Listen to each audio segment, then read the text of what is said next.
Sumiklab po mga kaistorya ang isang labanan sa West Philippine Sea sa pagitan po ng China at ng Pilipinas. Balitang-balita na po yan ngayon, literal po na labanan ang nangyari. Sugatan po ang sundalo natin doon mga kaistorya kasi ang nangyari, sinugod po ng China ang BRP Sierra Madre na nakadaong po sa Ayungin Shoal.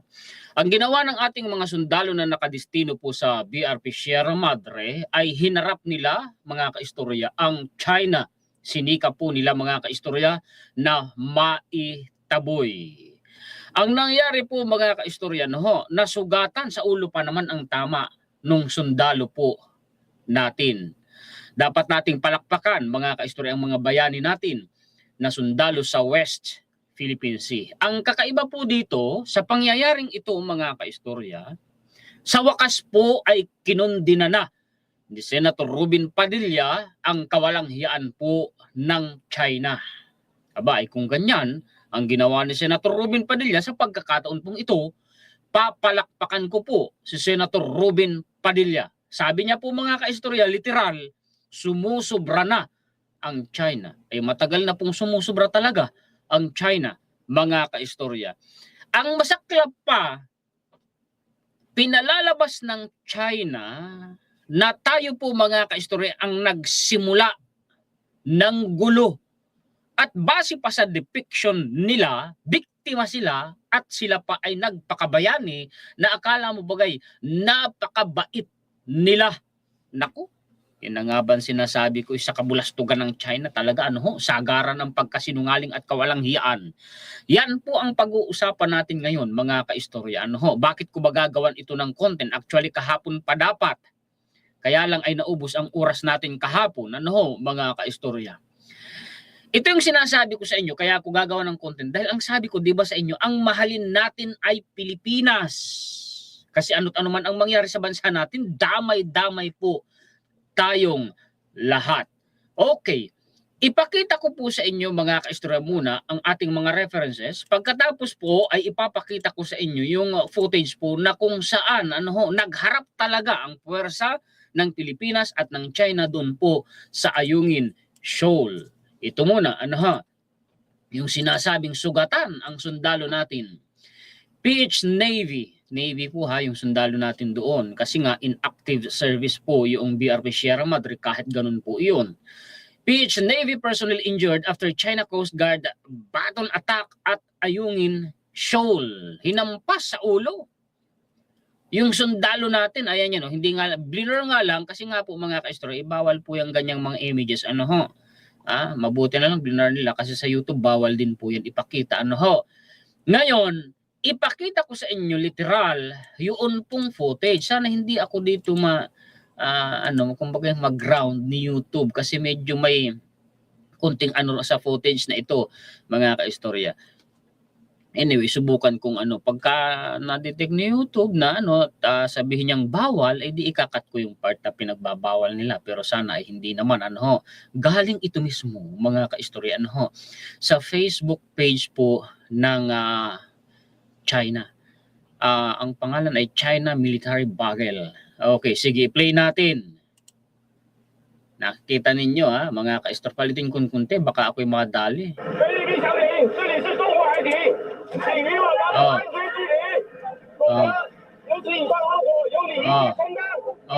Yung papalapit na rubber boat, mga sundalo natin yan. Tapang talagang sumalubong sila Ang tapang.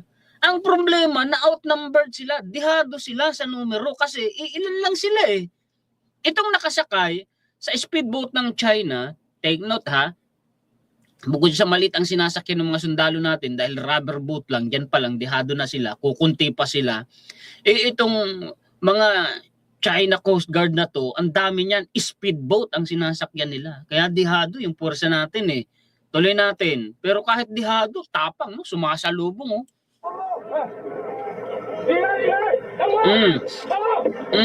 Ayun talagang hinarap Kita nyo naman dihado sa laban, dihado sa numero, dihado pa sa vessel. Ulitin natin sa part na to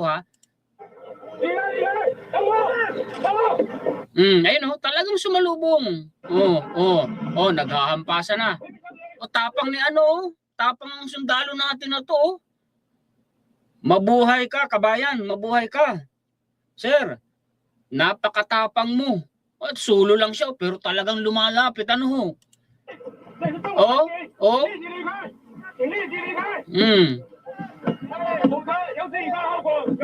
Tapang ng sundalo natin. Anyway, subok ang tapang ng Pinoy. Ayan na, yung nagpupukpuka na. Kitang-kita nyo naman, dihado talaga. Sa sasakyan pa lang at saka sa numero, dihado talaga. Subukan yung magkatapatan sa laki ng vessel at saka sa numero. Ewan ko na lang kung may laban yung mga China na yan dyan sa West Philippine Sea. Di ba? Yan ang sinasabi ko, baka ma-detect ni YouTube. Sana wag naman. Sana wag naman. Ang problema dyan, sa depiction po ng China, tayo ang nag-umpisa ng gulo, biktima sila, at sila po mga ka-istorya ay nagpakabayani pat nagpakabait. Grabe naman na yan. Kitang-kita naman dito sa video na ito na in-upload nila sa social media na sila ang sumugod sa Ayungin Shoal, sila ang sumugod sa BRP Sierra Madre. Yung nakikita nyo sa background na barko na yan, yan yung BRP Sierra Madre. Kung hindi kayo sumugod dyan, mangyayari ba yan? Natural, anong gagawin ng kasundaluhan ng Pilipinas na nakadestino dyan? Tatanghod lang, manunood lang, hahayaan lang na lumapit kayo hanggang makaakyat kayo sa BRP Sierra Madre. Alam naman ng buong sambayan ng Pilipino na gustong-gusto nyong tanggalin na dyan yung BRP Sierra Madre para tuluyan ninyong makamkam ang Ayungin Shoal. Hahayaan bang mangyari yun ng mga sundalo natin? Natural, hindi. Kitang-kita sila ang sumugod sa Ayungin Shoal. Pagkatapos sasabihin nila tayo ang nagsimula ng gulo, biktima sila. Ibang klase. Ito yan post ito, uploaded video ito ng CGTN. Yan po ay China State media po yan, mga kaistorya. May-ari niyan ay gobyerno ng China. Kumbaga ang katapat yan dito sa Pilipinas, kung hindi ako nagkakamali, yung PTV4. Ang sabi sa caption, basahin ko muna yung caption. Anyway, i-play natin habang binabasa ko yung caption. At around 9 a.m. Hindi ko pala naipakita. Ipakita ko sa inyo Wait, pasensya na po. Nalibang ako dun sa kanina. Sa footage na pinakita ko kanina. Ganyan ba? O mas palakihin ko pa? Ganyan na lang, para mas mabasa ninyo. Yung caption, ang sabi dito, ay highlight ko muna lahat para hindi ako mahirapan. Okay, balik ako sa taas. Ang sabi, at around 9 a.m. on Monday, nung Monday pala nangyari, while a small China Coast Guard patrol vessel was conducting a routine patrol in waters near China's Rinai Jiao, talagang may kasinungalingan na agad, Bakit? Sabi niya, while China Coast Guard patrol vessel, small daw po. Anong small? Rubber speedboat yan na galing sa mas malaking China Coast Guard. Yun naman talaga ang totoo. Gano'n naman karaniwan ang ginagawa nila Dinideploy lang yan ng mas malaking barko ng China Coast Guard The Philippine, tingnan niyo The Philippine Illegally Grounded Vessel number 57, yung BRP Sierra Madre ang tinutukoy, deployed 2 rubber boats. Habang nagpapatrolya daw sila dun sa Rinai Jiao na tinatawag nila, yun daw pong illegal na naka-deploy doon na BRP Sierra Madre ay nag-deploy daw po ng 2 rubber boat. Ignoring repeated clear warnings, hindi nakinig kasi nagwa-warning daw sila mga kaistorya, pero hindi raw po mga kaistorya nakinig. Yung mga sundalo natin doon. The Philippine rubber boats approached the Chinese patrol vessel at high speed in a dangerous manner and attempted to surround and ram it. Ayun na. Tayo na ang masama. Tayo na ang masama. According to an official statement from CCG released on Monday, talaga naman, kung hindi kayo nanghihimasok sa exclusive economic zone ng Pilipinas at kung hindi ninyo sinugod ang BRP Sierra Madre na yan na nasa Ayungin Shoal, na nasa loob ng exclusive economic zone ng Pilipinas, mangyayari ba yan? Alam nga naman, namanood na lamang yung mga sundalo namin dyan. Kalukuhan talaga ng China. In accordance with the law and regulations ninyo, The Chinese side took measures including verbal warnings. Nag-warning daw. May megaphone nga sila dyan eh. Maneuvering and corresponding countermeasures to stabilize and control the situation on site while exercising maximum restraint and rationality. Oh, talaga rationality ah. Kabulastugan mo, China. Ito pa, global time. Talagang yung mga ano ito ng China eh. On-site video ignoring repeated clear warnings from the China side, the Philippine rubber boats approach the China, so on and so forth. Gagaya din ng paliwanag kanina ng CGTN. Ito ay may ano, music background, hindi ko na ito play ha. Makaka-copyright ako dyan. Ito pa, i-play ko nga ito. Ay, ito pala yung may ano. Yun pala yung may kwan. Ay naku, parehong ano, pasensya na, hindi ko pwedeng i-play pagka may music background, baka makaka-copyright ako eh. Pabasahin ko na lang ito. Ano ha? Philippine malicious collision with China Coast o Chinese Coast Guard patrol boat exposed on camera. Wow, tayo na yung masama. Tayo na yung sinisiraan, no? According to CCTV News, around 9 a.m.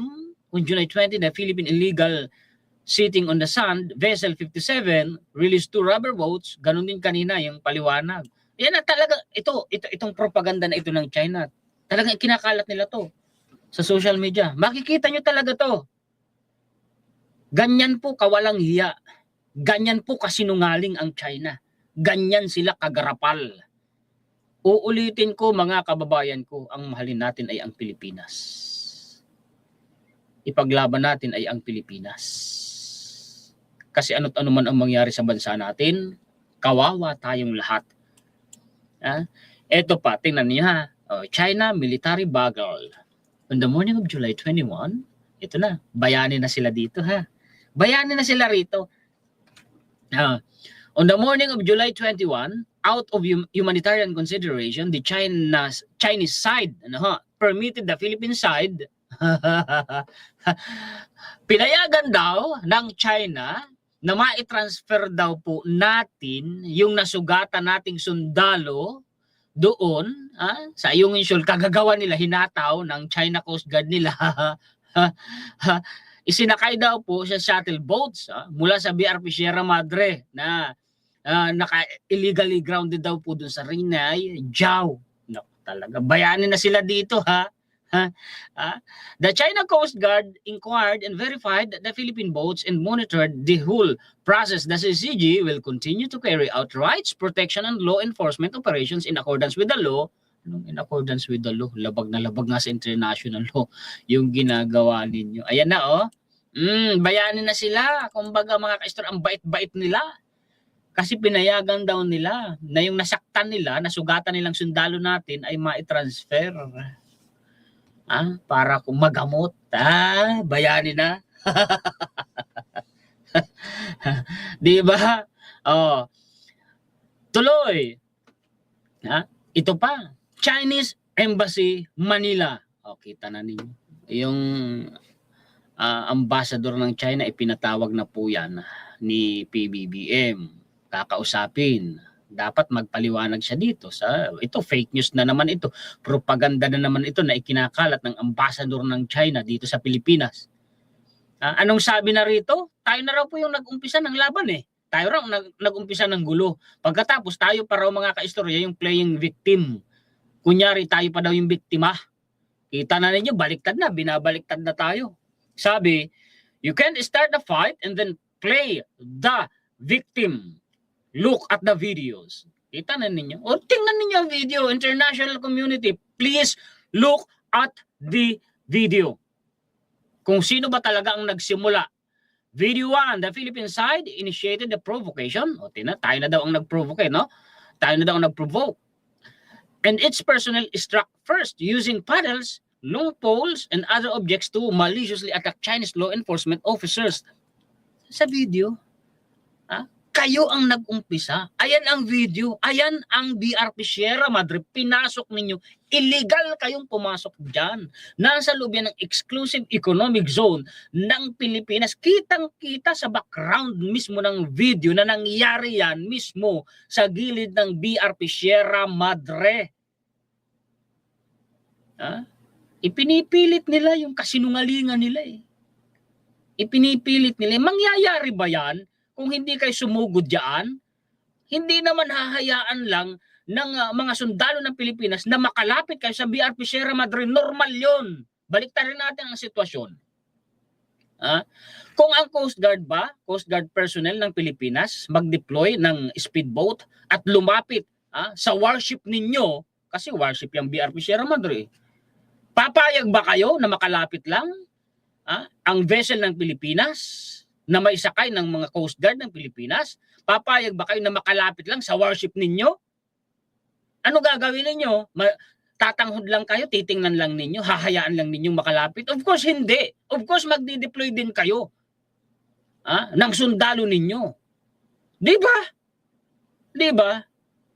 Kaya napaka-irresponsable at napaka-paltarazon ng China. Walang-wala sa katwiran. Sinungaling na nga, walang hiya pa. Anong sabi po, mga kaistorya ng armed forces natin? Ito ang totoong nangyari. China Coast Guard crew assaults PH Navy sailor near BRP Sierra Madre in Ayungin. Ito yan eh. Basahin natin ha. Ayan yung nasugatan. Hinataw eh. Wala. Dihado sa numero. Dihado sa sakyan eh. The Armed Forces of the Philippines accused the China Coast Guard of assaulting the Philippine Navy sailor during an encounter near BRP Sierra Madre in Ayungin Shoal on Monday, July 20, calling the latest incident another escalation in the West Philippine Sea. In a statement, the AFP said a CCG rigid hull inflatable boat RHIB carrying 8 personnel from vessel Walui with bow number 21560 unlawfully approached within close range of BRP Sierra Madre at Ayungin Shoal. Sila talaga yung lumapit eh. Tanggalin ko na to kasi may music background eh. Dito na tayo. Sabi po ni Rear Admiral J. Tariela, the Philippines does not ask permission and does not need permission to operate within its exclusive economic. Bakit tayo magpapaalam sa China kung ano mang gagawin nating operation sa exclusive economic zone natin sa West Philippine Sea? Diba? Ayungin Shoal is a low tide elevation within the Philippine EEZ and continental shelf as conclusively ruled by 2016 arbitral award. Nakabase na rin yan sa international law sa UNCLOS. BRP Sierra Madre is a commissioned Philippine Navy vessel lawfully stationed there. There is nothing illegal about a sovereign state's presence in its own maritime zone. Sige nga, tayo kaya ang sumugod doon sa exclusive economic zone ng China. Anong gagawin nila? Diba? Only about a foreign coast guard operating 600 nautical miles from its nearest coast. Yung 600 nautical miles, more or less, 1,200 kilometers away yan from China. Diba na pagkalayo-layo nila? Let us also be clear about what China calls humanitarian yung kanina.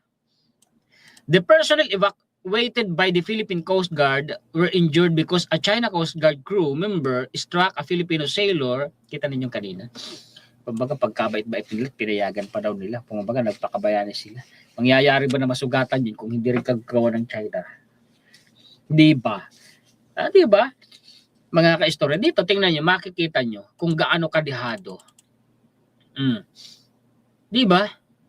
Uulitin ko, mangyayari ba yun kung hindi sila sumugod? May statement po ang Armed Forces of the Philippines, pero hindi ko na ito babasahin. Kinukondina ng Armed Forces po mga kaistorya ginawa ng China. Kasi ayaw ko naman masyadong mahaba. Ito yan eh. Meron dito na, and the AFP condemns China's assault on the Philippine troops in Ayungin. Talagang sila yung sumugod. Hindi ko na yan babasahin ha, mga kaistorya. Kasi malinaw na kung sino ang mali. In the news, AFP, hangad na mas maraming Pilipino pa ang makapunta sa Pag-asa Island. Dapat talaga tambakan ninyo yan. Ng mga mamamayang maninirahan na dyan, hindi lang basta bibisita. Kasi talagang target ng China yan. Nakapaloob yan mga kaistorya sa 10-dash line ng China eh. Mabuti na lamang naunahan natin sila na makaposisyon dyan. na-improve ng ano, tingnan nyo yung runway, pati na yung daungan ng barko, yung port, maganda na. Maganda na. May mga kagamitan na nga tayo dyan, ang militar natin eh. Maganda na. Oo, malaki na ang improvement ng Pag-asa Island. Ano ho, mga dapat lang talaga dagdagan ninyo ang ano dyan. Anyway, hindi ko nababasahin to ha. Kasi po mga kaistorya, may ipapakita pa ako sa inyo. Statement ni Senator Robin Padilla. Yung caption nga dito ni News 5, sobra na ang China Coast Guard. Yan ang literal kasing sinabi po mga kaistorya ni Senator Robin Padilla. Ito yung post niya ha. Ngayon maliit ito. Di pupunta ako doon sa mas malaki. Ano ho? Kinuha ko yan eh. Tanggalin ko to. Mag-share po ako ng window yung dinownload ko. Ito yan ha. Palakihin ko rin para mas mabasa po ninyo. Ano ha? Sa part na to, papalakpakan ko si Senator Robin Padilla. Wait lang. Ako po kasi sinisipon. Pasensya na kayo. Baga ka-istorya. Ano ho? Republic of the Philippines, Senate of the Philippines, tanggapan ni Senador Robin Hood C. Padilla, pahayag 21 Hulyo 2026. Sobra na! Mariin kong kinukundina ang marahas at agresibong pagkilos ng mga tauhan ng China Coast Guard laban sa ating mga sundalo sa Ayungin Shoal, West Philippine Sea. Salamat naman. At ganyan na po ang paninindigan ni Senator Robin Padilla. Dati kasi mga kaistoryan ho, nung pinag-usapan po sa Senado, ang ginagawa sa atin ng China ay nakipagbalitaktakan si Senator Robin Padilla kaya Professor J. Batong Bakal po ng University of the Philippines tungkol po sa definisyon ng Coast Guard. Ang pananakit sa isang tauhan ng Philippine Navy gamit ang kahoy na pamalo habang ginagampanan natin nito ang kanyang tungkulin ay hindi lamang isang simpleng insidente, isa itong tahasang paglapastangan sa ating mga kawal at isang mapanganib na paglala ng agresyon laban sa mga Pilipinong nagsasagawa ng kanilang lehitimong tungkulin sa lugar na saklaw ng mga karapatang pandagat at jurisdiksyong pandagat ng Pilipinas alinsunod sa pandaigdigang batas. Hanggang kailan tayo magtitiis? Baka Senator Robin Padilla magalit sa inyo ang China. Deklara din kayong persona non grata kagaya po ni dating Department of National Defense Secretary Gibo Teodoro. No. Wait lang. Dati ba pinalitan na ba? Kasi ang huli kong balita ay malapit nang matapos yung kanyang termino eh. Oo, mga kaistorya. Hindi na ako dun updated. Kung ako'y mali, pasensya na kayo. Basta yun po ang huli kong nakita sa balita, mga kaistorya. Teka, si General Browner yata yung pinalitan kung hindi po ako nagkakamali. Oo, mga kaistorya. Sa kasalukuyan, si Secretary Gibo pa rin yata ang Secretary ng Department of National Defense. Anyway, ipa-follow up ko sa inyo pagka nakita ko sa balita uli. Okay. Paulit-ulit nating pinipili ang pagpipigil. Paulit-ulit nating iniiwasan ang konfrontasyon. Ngunit tila ang ating pagtitimpi ay sinusuklian ng lalo pang panggigipit at karahasan. Ay totoo po yan. Ay salamat. Pinapalakpakan ko ngayon si Senator Robin Padilla. Matapang na ang kanyang pananalita laban sa China. Malinaw ang aking paninindigan. Hindi maaaring walang hanggan ang ating pasensya habang ang ating mga sundalo ay sinasaktan. Nananawagan ako sa ating pamahalaan na gumawa ng mas matatag na konkretong hakbang upang protektahan ang ating mga tauhan at ipagtanggol ang ating mga karapatang pandagat at jurisdiksyon sa West Philippine Sea. Pwedeng gumawa ng batas through executive order ang presidente ng Pilipinas sa panawagan na yan ni Senator Robin Padilla, pero mas matatag at mas matibay, mga kaistorya, ang isang Republic Act, isang batas na ginawa ng Kongreso. May dalawa tayong Kongreso, mababang kapulungan at mataas na kapulungan. Ang House of Representatives at saka po ang Senate, kabilang si Senator Robin Padilla sa Senate. Mga kaistorya, pwede siyang gumawa ng batas kasi siya po ay isang senador. Dapat ding papanagutin ang mga responsable sa pananakit sa ating sundalo.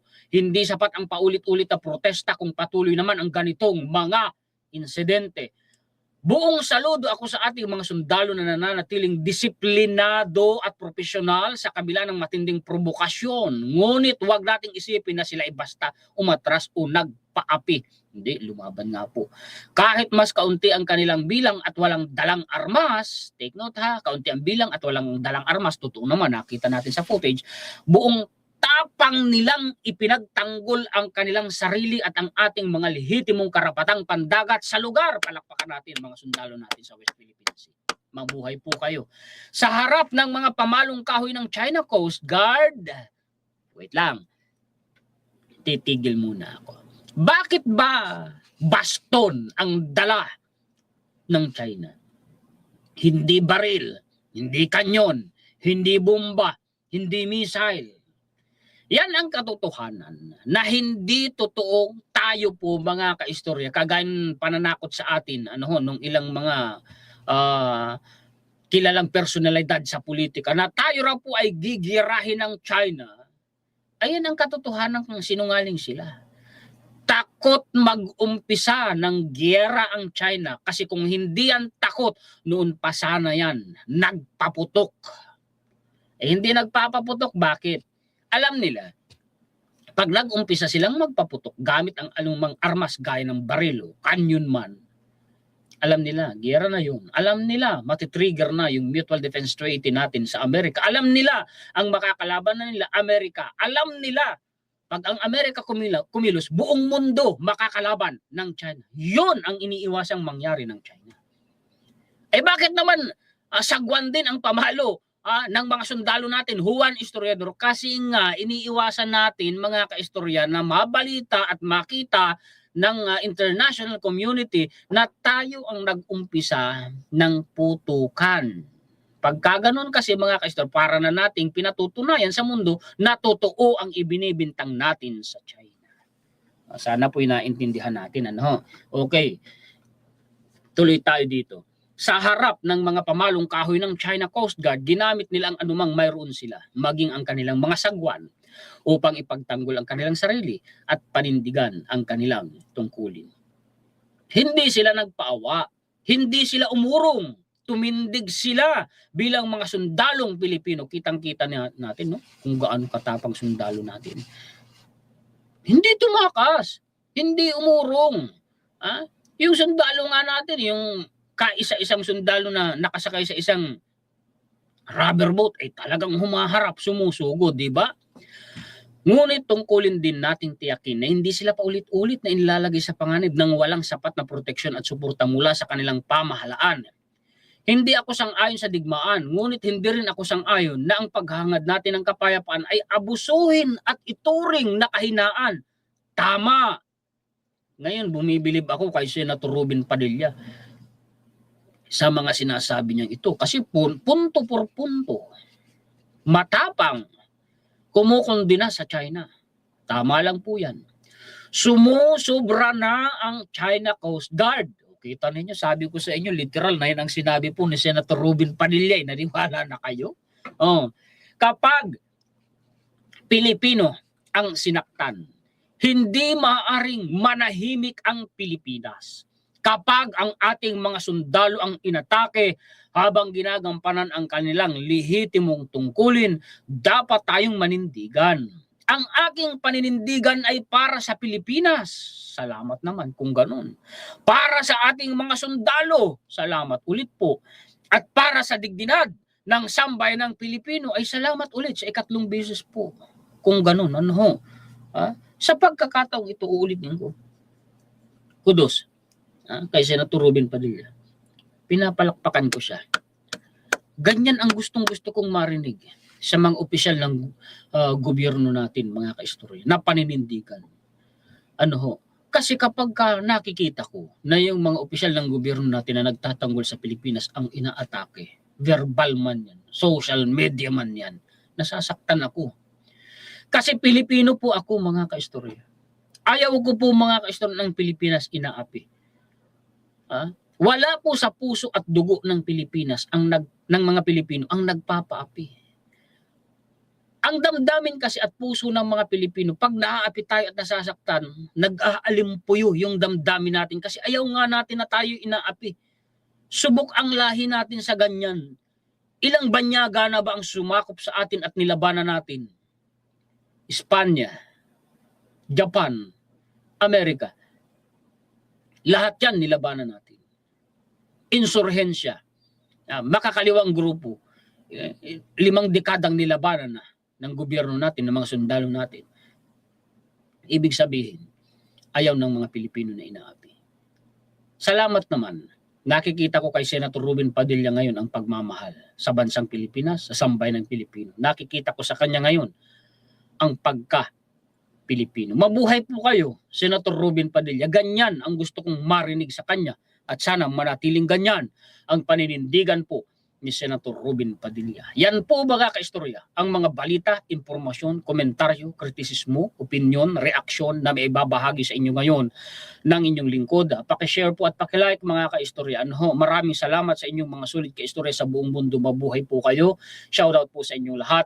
Maraming salamat higit kanino man sa atin pong Panginoon. Muli, ako po si Juan Historiador, ang tagakwento ng totoong istorya ng kasaysayan na nagmamalasakit sa kapwa ko Pilipino at nagmamahal sa bayang ito, ang bansang Pilipinas.